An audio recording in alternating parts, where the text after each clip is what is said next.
Hi, welcome to Jyoti IT Solutions. Previous వీడియోలో S3లో బకెట్ని ఎలా create చేస్తామో చూసాము. ఈ వీడియోలో బకెట్లోకి ఆబ్జెక్ట్ని ఎలా అప్లోడ్ చేస్తాము ఇది దాని గురించిన స్టోరేజ్ క్లాసెస్ ఈ వీడియోలో చూద్దాం. ఇప్పుడు బకెట్ ఎస్టర్డే ప్రీవియస్ వీడియోలో నేను డిలీట్ చేశాను. ఇప్పుడు ఒక బకెట్ క్రియేట్ చేస్తాను. my hyphen bucket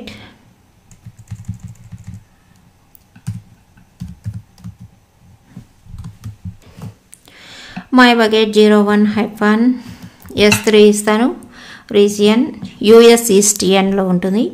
copy settings ఏమి ఇవ్వను. ఇక్కడ నాకు ఎగ్జిస్టింగ్ ఎటువంటి బకెట్స్ ఇక్కడ లేవు కాబట్టి నెక్స్ట్ ఆప్షన్లోకి వెళ్ళి ఇక్కడ keep all versions of an object in the same bucket ఈ చెక్ బాక్స్ని సెలెక్ట్ చేసుకుంటాను. ప్రీవియస్ వీడియోలో ఇది ఎక్స్ప్లెయిన్ చేశాను. అంటే ఈ బకెట్లో ఉండే ఆబ్జెక్ట్స్ అన్నిటి వర్షన్స్ ఈ వర్షనింగ్ ఎనేబుల్డ్లో ఉంచడం కోసం ఇది నెక్స్ట్ ఇస్తాను. నేను ఇక్కడ ఏవి సెలెక్ట్ చేసుకోకుండా ఈ బకెట్ని క్రియేట్ చేస్తున్నాను. దీనికి ఇప్పుడు ప్రైవేట్ యాక్సెస్ ఉంటుంది. మీరు చూస్తున్నారు బకెట్ క్రియేట్ అయింది. Bucket and objects not public అని చూపిస్తుంది. దీనిని ఎలా పబ్లిక్ చేయాలి అనేది నెక్స్ట్ వీడియోలో చూద్దాం. ఈ వీడియోలో అయితే మనం ఆబ్జెక్ట్ని ఎలా అప్లోడ్ చేస్తామో చూస్తాం. ఇప్పుడు ఈ బకెట్ని సెలెక్ట్ చేసుకొని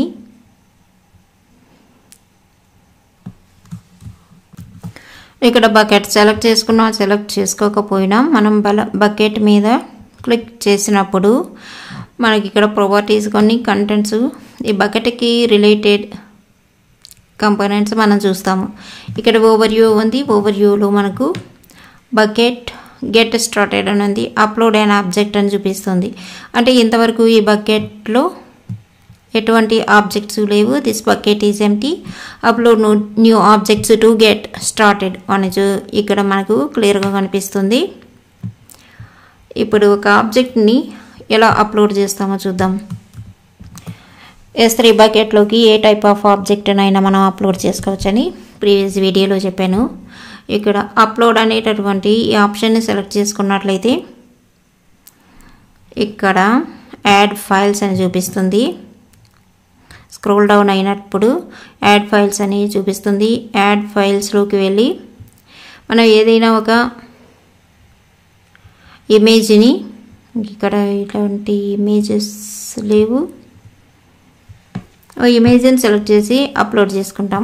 ఇక్కడ సెలెక్ట్ ఫైల్స్ ఫస్ట్ స్టెప్ ఆబ్జెక్ట్ని అప్లోడ్ చేయడం కోసం.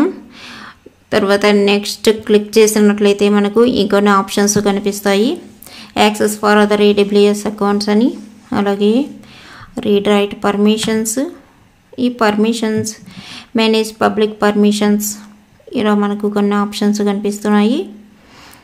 Do not grant public read access to this object recommended అని చూపిస్తుంది. అది సెక్యూరిటీ పర్పస్ కోసం మనకి ఇలా చూపిస్తుంది. నెక్స్ట్ ఆప్షన్ సెలెక్ట్ చేసుకుంటే ఈ నెక్స్ట్ ఆప్షన్ అంటే థర్డ్ ఆప్షన్లో సెట్ ప్రాపర్టీస్ అని చూపిస్తుంది. సెట్ ప్రాపర్టీస్లో storage classes, different storage classes మీరు స్క్రీన్ మీద చూస్తున్నారు. ఈ డిఫరెంట్ స్టోరేజ్ క్లాసెస్ కోసం అంటే ఏంటివి, ఎందుకు యూజ్ చేయాలి అనేది మనం ఏ ఆప్షన్ని సెలెక్ట్ చేసుకోవాలి, ఏ క్లాస్ని సెలెక్ట్ చేసుకోవాలి అనేది మనం ఫస్ట్ చూసుకోవాలి. ఈ డిఫరెంట్ స్టోరేజ్ క్లాసెస్ గురించి మనం ఫస్ట్ తెలుసుకోవాలి. స్టాండర్డ్ ఉంది. స్టాండర్డ్ అంటే ఇది ఫ్రీక్వెంట్గా యాక్సెస్ చేసేటటువంటి డేటాని స్టాండర్డ్లో ఉంచినట్లయితే మన ఆబ్జెక్ట్ని ఇది మనం ఫ్రీక్వెంట్గా ఆబ్జెక్ట్లో ఉండే డేటాని యాక్సెస్ చేసుకోవచ్చు. ఇక్కడ స్టాండర్డ్ యాక్సెస్ చేయగలము. ఇక్కడ నుండి ఫ్రీక్వెంట్గా డేటాను యాక్సెస్ చేసి ఈ స్టాండర్డ్ అనేది 11.9% అంటే 99.99% డ్యూరబిలిటీని అండ్ 99.99% అవైలబిలిటీని ప్రొవైడ్ చేస్తుంది. 11.9% అంటే ఎట్లా చూపిస్తామంటే ఇది స్టాండర్డ్.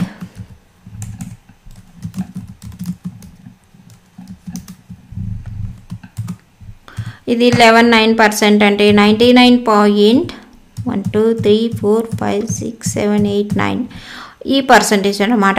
11 9s అంటే ఇది డ్యూరబిలిటీ.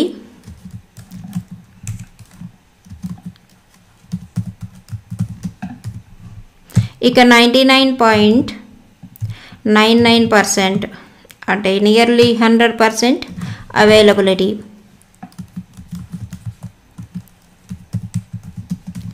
ఈ స్టాండర్డ్ అనేది 11.9% డ్యూరబిలిటీని, 99.99% అవైలబిలిటీని మనకు ప్రొవైడ్ చేస్తుంది. నెక్స్ట్ వన్ చూసినట్లయితే ఇంటెలిజెంట్ టీరింగ్ అని చూపిస్తుంది. ఇది వచ్చేసి మనకు long live data with changing or unknown access patterns అని చెప్తోంది. అంటే మనకి ఇక్కడ ఇంటెలిజెన్స్ టీరింగ్ ఈ స్టాండర్డ్ అనేది మనకు కాస్ట్ పడుతుంది ఎక్కువగా స్టాండర్డ్లో ఉన్నప్పుడు, ఎందుకంటే అది ఫ్రీక్వెంట్గా యాక్సెస్ చేసేటటువంటి డేటా కాబట్టి ఇక్కడ ఎక్కువ కాస్ట్ అనేది మనకు ఈ S3 మీద పడుతూ ఉంటుంది. అదే ఇంటెలిజెంట్ టీరింగ్ అంటే స్టాండర్డ్తో కంపేర్ చేసినట్లయితే కాస్ట్ కొంచెం తక్కువ అవుతుంది. Monitoring and automation fees option కింద చూసినట్లయితే పర్ ఆబ్జెక్ట్ ఫీజ్ అప్లై అని వస్తుంది. అంటే పర్ ఆబ్జెక్ట్ కోసం ఫీజు అనేది AWS మనకు ఈ ఇంటెలిజెంట్ టీరింగ్ కానీ సెలెక్ట్ చేసుకున్నట్లయితే వేస్తుంది.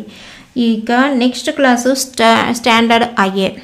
ఫస్ట్ ఒక 2 years ముందు నుంచి మనకు ఉన్నటువంటివి స్టాండర్డ్ IA అండ్ గ్లేసియర్ మాత్రమే ఉండేవి.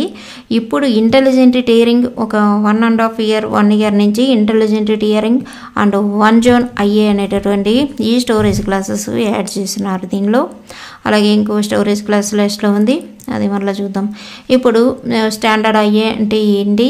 స్టాండర్డ్ IA అంటే స్టాండర్డ్ ఇన్ఫ్రీక్వెంట్ యాక్సెస్ డేటా అన్నమాట.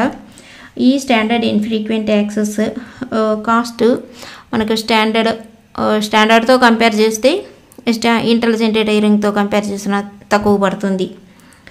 ఇది ఫ్రీక్వెంట్గా ఆబ్జెక్ట్ను యాక్సెస్ చేయలేము. లాంగ్ టర్మ్ స్టోరేజ్ బ్యాకప్ కోసం, అలాగే డిజాస్టర్ నుండి డేటాను రికవరీ చేసుకోవడానికి ఈ స్టాండర్డ్ IAలో మనం కానీ మన ఆబ్జెక్ట్ని ఉంచినట్లయితే ఈ ఆప్షన్ ఇప్పుడు చెప్పినటువంటి లాంగ్ టర్మ్ స్టోరేజ్ కోసం కానీ, బ్యాకప్ కోసం కానీ, డిజాస్టర్ రికవరీ కోసం కానీ మనం ఈ స్టాండర్డ్ IA నుంచి రిట్రైవ్ చేసుకోవచ్చు డేటాని. ఇక 1 zone IA మీరు అవైలబిలిటీ జోన్ చూసినట్లయితే గ్రేటర్ దెన్ 3 అవైలబిలిటీ జోన్స్ ఇచ్చున్నారు అన్ని రకాల స్టోరేజ్ క్లాసెస్కి. బట్ 1 zone IAకి మాత్రం 1 ఇచ్చినారు, గ్రేటర్ దెన్ 1 అని. అంటే ఓన్లీ 1 అవైలబిలిటీ జోన్లో మాత్రమే ఇది మనకు డేటాను స్టోర్ చేసుకోవడానికి వీలవుతుంది. ఇక కాస్ట్ వచ్చేసి 20% లెస్ అవుతుంది మనకు కంపేరింగ్ టు స్టాండర్డ్ IAతో. 1 zone IA వచ్చేసి 20% తక్కువ పడుతుంది. ఇక నెక్స్ట్ వన్ ఈ 1 zone IA అనేది ఎందుకు యూజ్ చేస్తారు అంటే సెకండరీ బ్యాకప్ కాపీస్ని చేసుకోవడానికి కోసం ఈ 1 zone IAని మనం యూజ్ చేస్తారు S3లో. ఇక నెక్స్ట్ వన్ గ్లేసియర్ వచ్చేసి మనకు చాలా తక్కువగా అంటే లో కాస్ట్ అని చెప్పవచ్చు. డేటా ఆర్కైవ్ చేసుకోవడానికి, అదర్ స్టోరేజ్ క్లాసెస్ డేటాని రిట్రైవ్ చేసుకోవడానికి సెవరల్ మినిట్స్ అయితే సెవరల్ మినిట్స్ నుంచి ఇక్కడ సెవరల్ అవర్స్ వరకు టైం పడుతుంది. అయితే గ్లేసియర్లో మనకు కాస్ట్ అనేది చాలా తక్కువగా ఉంటుంది. ఇది మనం స్టోర్ చేసుకోగలం కానీ ఫ్రీక్వెంట్గా మనకు డేటాను రిట్రైవ్ చేసుకోవడానికి అవర్స్ అనేవి ఎక్కువ పడుతుంది. ఇక నెక్స్ట్ వన్ ఇంకొకటి ఉంది గ్లేసియర్ డీప్ ఆర్కైవ్ అని. ఈ డీప్ ఆర్కైవ్ కూడా మనకు archive data that rarely if ever needs to be accessed with retrieval times in hours. Glacier కన్నా ఎక్కువ టైం పడుతుందని ఇక్కడ ఆర్కైవ్ చేసి ఉంటుంది మన ఆబ్జెక్ట్స్ అన్నిటిని ఈ గ్లేసియర్లో కానీ గ్లేసియర్ డీప్ ఆర్కైవ్లో కానీ. ఇక last one reduced redundancy not recommended. అని చెప్తుంది. ఈ గ్లేసియర్ డీప్ ఆర్కైవ్ అనేది కూడా లేటెస్ట్గా వచ్చినటువంటి స్టోరేజ్ క్లాస్. అది ముందు గ్లేసియర్ ఉండేది, ఇప్పుడు తర్వాత 1 year 1.5 year నుంచి గ్లేసియర్ డీప్ ఆర్కైవ్ యాడ్ అయింది ఈ స్టోరేజ్ అనేది. ఇంకా రెడ్యూస్డ్ రిడెండెన్సీ అనేది నాట్ రికమెండెడ్ అని ఇక్కడ బ్రాకెట్లో మనకి చూపిస్తుంది. Frequently accessed non critical data అని చూపిస్తుంది, ఇది నాట్ రికమెండెడ్. ఇప్పుడు ఇక నెక్స్ట్ ఆప్షన్లోకి వెళ్ళినట్లయితే మనకు ఎన్క్రిప్షన్ అనేది ఇక్కడ మనకు కనిపిస్తుంది. మనకు డేటా ఎన్క్రిప్షన్ కావాలి అన్నప్పుడు మనం ఈ ఎన్క్రిప్షన్ని కూడా సెలెక్ట్ చేసుకోవచ్చు. Protect data at rest by using Amazon S3 master key or by using AWS KMS master key అని 2 types నుంచి మన ఎన్క్రిప్షన్ అనేది ఇక్కడ దొరుకుతుంది. నెక్స్ట్ మెటాడేటా ఏదైనా కావాలి అన్నప్పుడు ఈ మెటాడేటా ఆప్షన్ని ఆబ్జెక్ట్ అప్లోడ్ అయిన తర్వాత ఒకసారి అప్లోడ్ అయిపోయిన తర్వాత ఈ మెటాడేటా అనేది మాడిఫై చేసుకోవడానికి వీలవదు. ఆబ్జెక్ట్ అనేది క్రియేషన్ టైంలో మాత్రమే ఈ మెటాడేటాని ఇవ్వగలము. ఇక్కడ హెడర్ వాల్యూ అనేటటువంటిది మనకు చూపిస్తుంది. ఇక ట్యాగ్స్ అంటే స్టోరేజ్ కేటగరైజేషన్ చేయడానికి ప్రతి ట్యాగ్కి ఒక కీ వాల్యూ పేరు ఉంటుంది. ఈ న్యూ ఆబ్జెక్ట్స్ని అప్లోడ్ చేసినప్పుడు ట్యాగ్స్ని ఇక్కడ ఇవ్వగలము. ఇంకా నెక్స్ట్ ఆప్షన్ కానీ సెలెక్ట్ చేసుకున్నట్లయితే రివ్యూ ఆప్షన్, మనం ఇచ్చినటువంటి వాల్యూస్ అన్ని కరెక్ట్గా ఉన్నాయో లేవో చూసుకొని మనం అప్లోడ్ అని కానీ సెలెక్ట్ చేసుకున్నట్లయితే మన ఫైల్ అనేది ఆ బకెట్లోకి అప్లోడ్ అయిపోతుంది. మీకు 100% అప్లోడ్ అయిపోయింది. ఇప్పుడు ఇక్కడ స్క్రీన్ మీద చూస్తున్నారు మన JPG అనేటటువంటి ఫైల్ ఇక్కడ అప్లోడ్ అయిపోయింది. ఈ ఫైల్ అంటే ఆబ్జెక్ట్ మీద క్లిక్ చేసినట్లయితే మనకు ఇక్కడ మనకు 2 ఆప్షన్స్లో మనం చూడొచ్చు. స్క్రోల్ డౌన్ అయినట్లయితే object URL https mybucket01 S3 ఈ URL చూపిస్తుంది. ఈ URLని క్లిక్ చేసినట్లయితే మనకు యాక్సెస్ డినైడ్ అని చూపిస్తుంది. యాక్సెస్ డినైడ్ అంటే ఎర్రర్ పేజ్ చూపిస్తుంది. యాక్సెస్ డినైడ్ ఎందుకనంటే నేను ఇచ్చినటువంటి బకెట్ ప్రైవేట్లో ఉంది, పబ్లిక్ యాక్సెస్ ఇవ్వలేదు కాబట్టి ఇక్కడ మనకు యాక్సెస్ డినైడ్ అని చూపిస్తుంది. మనకు యాక్సెస్ ఇక్కడ ఈ ఆబ్జెక్ట్కి లేదు కాబట్టి బ్యాక్ వెళ్ళిపోతాం. బ్యాక్ వెళ్ళిన తర్వాత ఇప్పుడు వర్షనింగ్ అంటే ఏంటో చూద్దాము. వర్షనింగ్ ఎందుకు యూజ్ చేస్తారు? వర్షనింగ్ ఆల్రెడీ బకెట్ క్రియేట్ చేసినప్పుడు నేను వర్షనింగ్ అనేది ఎనేబుల్లో ఉంచున్నాను. ఇక్కడ వర్షనింగ్ ఎలా యూజ్ చేస్తామంటే, వర్షనింగ్ ఎందుకు అంటే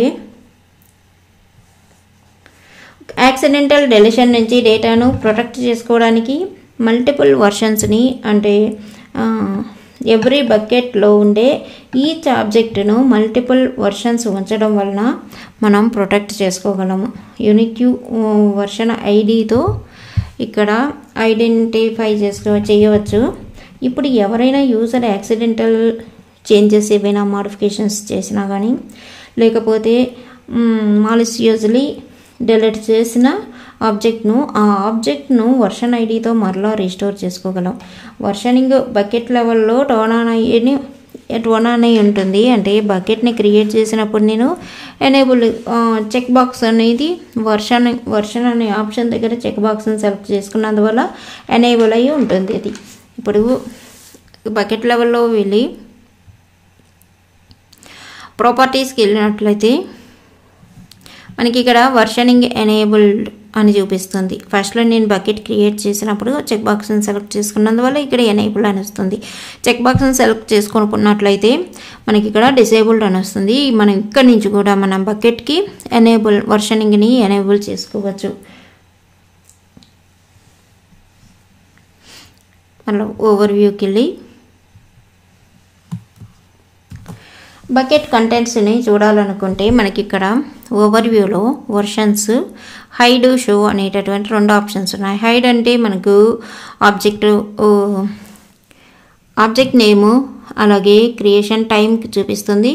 షో అని ఇచ్చినట్లయితే మనకు ఇక్కడ ఇది వర్షనింగ్ ఇక్కడ కనిపిస్తున్నది వర్షన్ ఐడి కింద ఉండేది వర్షన్ ఐడి లాస్ట్ మాడిఫైడ్ అంటే వన్ సింగిల్ టైమే చూపిస్తుంది, ఎందుకంటే వన్ టైమే అప్లోడ్ చేసాం కాబట్టి. ఇప్పుడు నేను సేమ్ ఫైల్ని అగైన్ అప్లోడ్ చేస్తాను. అప్లోడ్ సెలెక్ట్ చేసుకొని యాడ్ ఫైల్స్, సేమ్ ఫైల్నే చేస్తాను. Open upload.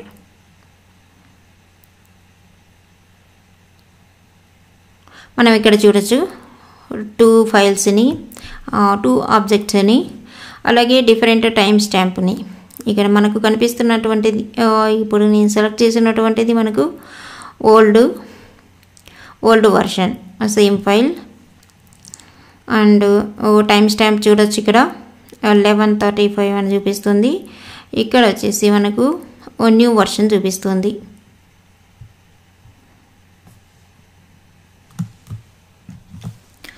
నేను ఇక్కడ వర్షన్స్లో హైడ్ ఇచ్చినట్లయితే మనకు వర్షన్స్ ఏవి కనిపించవు. అదే షో ఇచ్చినట్లయితే మన వర్షన్స్ ఇక్కడ 2 వర్షన్స్ కనిపిస్తున్నాయి. నేను ఇప్పుడు ఓల్డ్ వర్షన్ని డిలీట్ చేస్తాను. ఈ ఆబ్జెక్ట్ని సెలెక్ట్ చేసుకొని ఈ ఓల్డ్ వర్షన్ని సెలెక్ట్ చేసుకొని యాక్షన్స్కి వెళ్ళి ఇక్కడ డిలీట్ అనేటటువంటి ఆప్షన్ని సెలెక్ట్ చేసుకుంటే ఈ ఆప్షన్ డిలీట్ అయిపోతుంది. Section 1 object 0 folders, total size, total objects, అలాగే ఆబ్జెక్ట్ నేమ్ ఇవన్నీ చూపిస్తుంది. డిలీట్ అని ఇచ్చినట్లయితే డిలీట్ అయిపోతుంది. మనకి ఇక్కడ సింగిల్ వర్షనే ఉంది. ఇప్పుడు నేను ఇంకొక ఫైల్ని అప్లోడ్ చేస్తాను. ఇంకా అప్లోడ్కి వెళ్ళి యాడ్ ఫైల్స్ ఇచ్చి ఇప్పుడు డిఫరెంట్ ఫైల్ని సెలెక్ట్ చేసుకుంటున్నాను. ఈ డిఫరెంట్ ఫైల్ని సెలెక్ట్ చేసుకొని అప్లోడ్ చేసినట్లయితే మనకి ఈ ఫైల్ కూడా మనకి ఇక్కడ కనిపిస్తుంది డిఫరెంట్ టైం స్టాంప్స్ తోటి. ఇప్పుడు ఇంకొకసారి నేను సేమ్ ఫైలు, నేను ప్రీవియస్ ఫైల్ ఏదైతే సెలెక్ట్ చేసుకున్నానో దాన్ని అప్లోడ్ చేస్తాను. ఇక్కడ మనం చూస్తున్నాం 2 టైప్స్ ఆఫ్ ఫైల్స్ సింగిల్ బకెట్లో. ఇప్పుడు అప్లోడ్ ఆప్షన్ ఇచ్చి యాడ్ ఫైల్స్ ఇచ్చి సేమ్ ఫైల్ని అప్లోడ్ చేస్తాను.